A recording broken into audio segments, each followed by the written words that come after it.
be LEED certified if the naming rights went to a coal company. Is that green?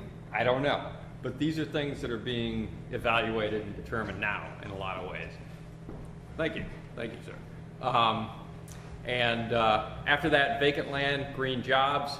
We're going to do some field training in a couple of these things, because one of the things that I want to do is to start pulling out of communities what environmental issues mean to them.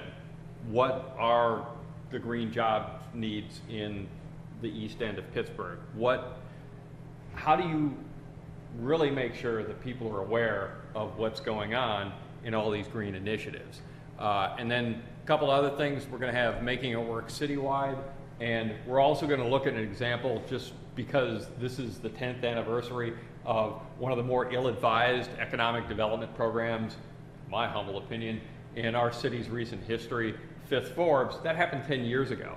So we're going to go back through like the looking glass and look at that through the spectrum of what it means to do a sustainable investment today.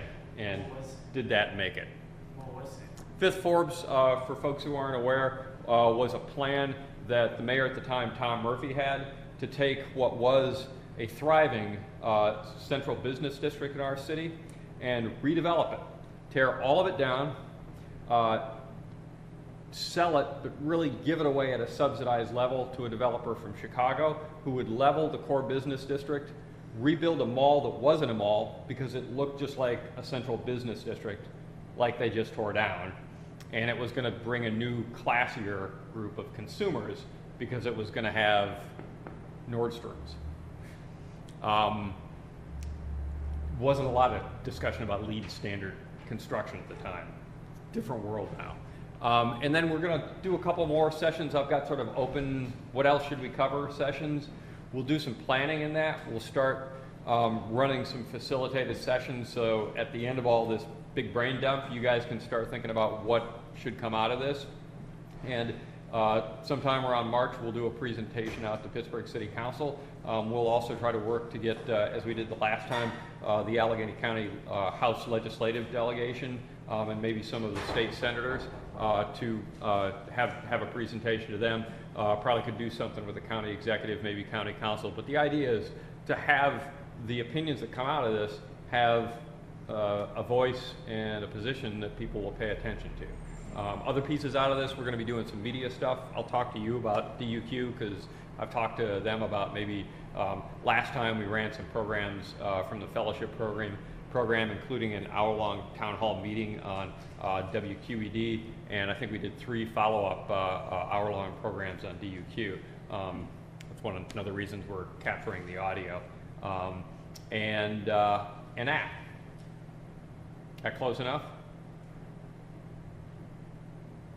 Yeah, I guess so. Okay.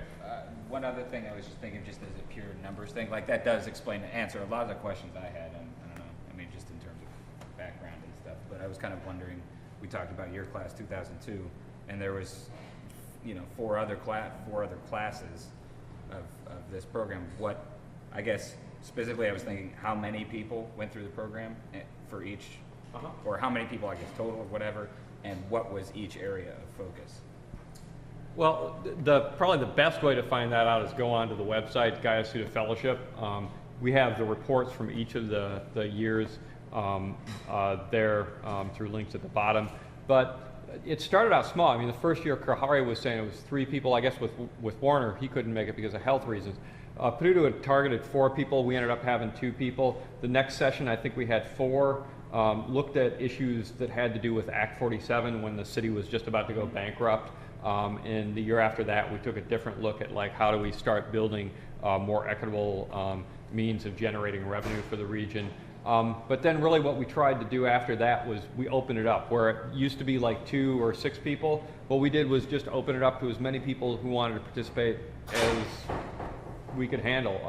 The one year we had, I think, about 120 people signed up, winnowed down through the process to about 70 people all in. Were working around that year. It was an election year. It was 2004. A lot of people were hepped up to do stuff.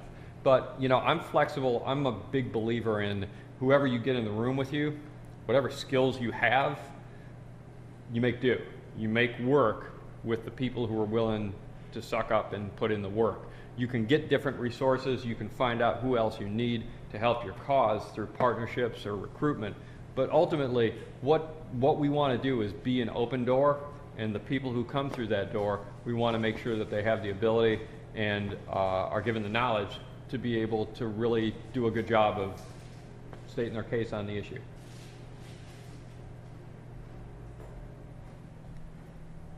So then, Kari? Yeah. How do you spell it? I'm sorry. Khari. Okay.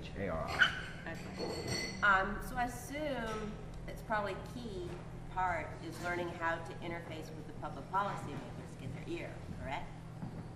Or otherwise it's all for naught.